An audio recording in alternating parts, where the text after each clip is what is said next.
Hey, this is Sky. Welcome to my YouTube channel. Let's talk about PTSD. Let's talk about triggers. What do you do when you get triggered? How do you handle it? We have the fight or flight that comes into play, that gets activated in our brain. And then you have a choice. You can flee or you can fight, right? I typically used to choose fight, and then as I got older, I chose to flee just to get out of situations. Let me get out of here. Let me get out of here. I think it's obviously, a healthier way to be is to just retreat to the higher ground, have your safe place, wherever that may be. You know, go to your gun room, clean your guns, lock the door, shut everybody out, go turn on some music. Go to your music room. I know a lot of musicians. Just go down to your little studio, shut everybody out, fuck the world. Just be in your own world, your own zone.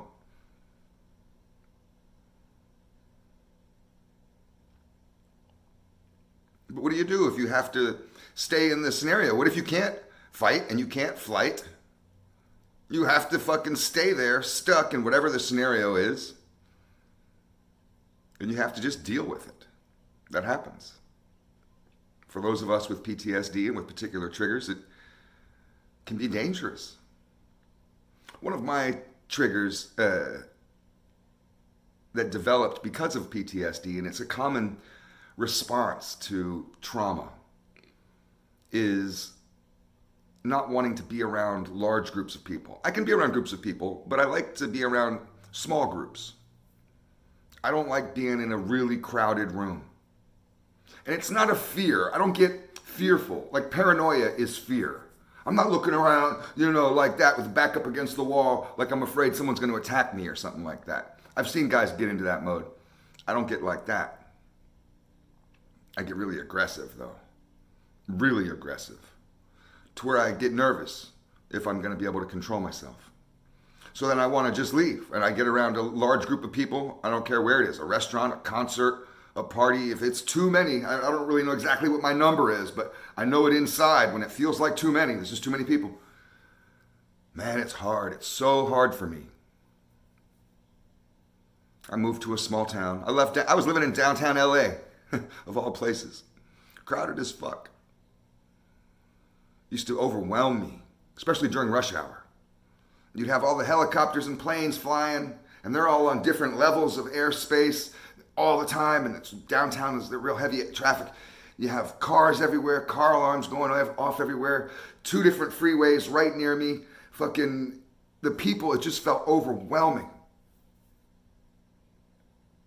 I would feel stuck inside my house.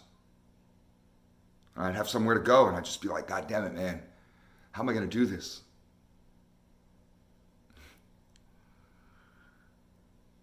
I relieved a little bit of that stress by moving to a small town. Unfortunately, though, I picked a town here in Florida that has events.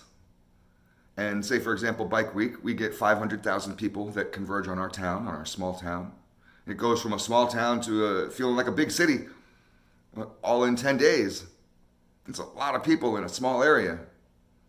Every gas station, every store, every grocery store, every place is packed.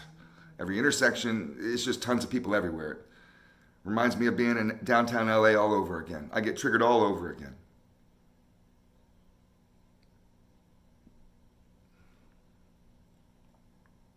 I've had to learn how to successfully manage my triggers, and that means to become familiar with them. To really understand it. And that starts off with kind of like some Jane Goodall type observation. You have to be able to, in some ways, detach from yourself so you can observe yourself. Observe what you're doing. This may take a little bit of help if you have a significant other, your wife or your girlfriend, or maybe, if you don't have that, maybe one of your best friends or someone in your family, just somebody that's around you a lot. If you're humble and if they're cool, some people are mean. If they're, I know this is a lot of ifs, but if they're able to kindly let you in on some of your behavior when you get triggered. Because these people that are around you the most have seen you go into this, and they may not understand what's happening.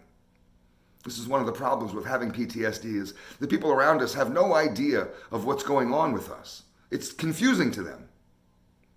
And if you're lucky, you'll find somebody who is loving enough and patient enough with you to kind of just accept that you have this about you. And they can be part of your support group if they're willing to. And they might be able to help you engage in some of this type of behavior and to get to know yourself a little bit better. And however you do it, I've had to really just observe. And that means going through a triggered experience, being in I have a few different triggers, but let me just stick with this being in the large crowd of people trigger that gets me. That still gets me.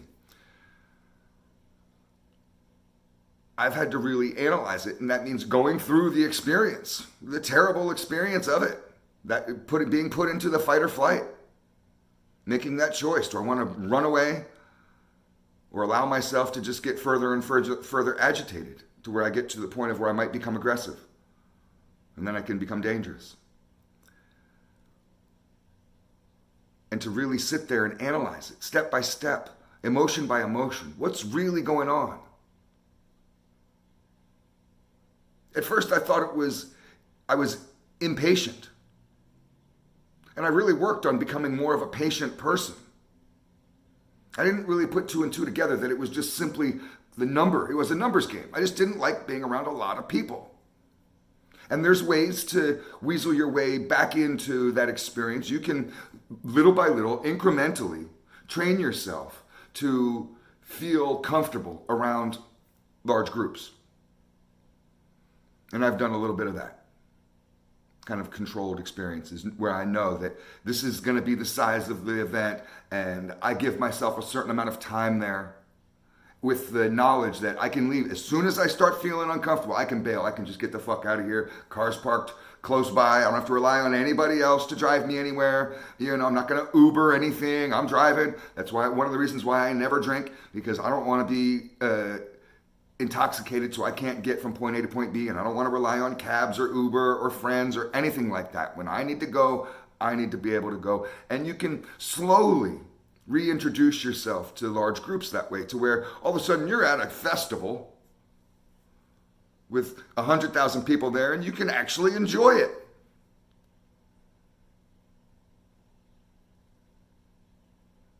But you got to start with identifying that trigger and understanding it and being able to manage those emotions as you go through it. So it happened to me the other day, and I got triggered when I was, oddly enough, waiting in line at a store. And I had to go across town to a store that's at a strip mall, and it's over by the racetrack. And we're in our event season right now. They have races every weekend, and Bike Week is coming up, and NASCAR, and all that kind of crazy shit. There's always people in town right now during this time of year. And I drive into the parking lot of the strip mall, and it is berserk. Fucking people everywhere. Oh my God. And I instantly could feel the anxiety building, and I told myself, oh, there's too many people. And I knew that. As soon as I said that, I felt dumb. I was like, why did I say that? Because sometimes we talk ourselves down a road of being triggered, of anxiety, of depression. We can talk ourselves into this. You may have that trigger, which is almost like a wound.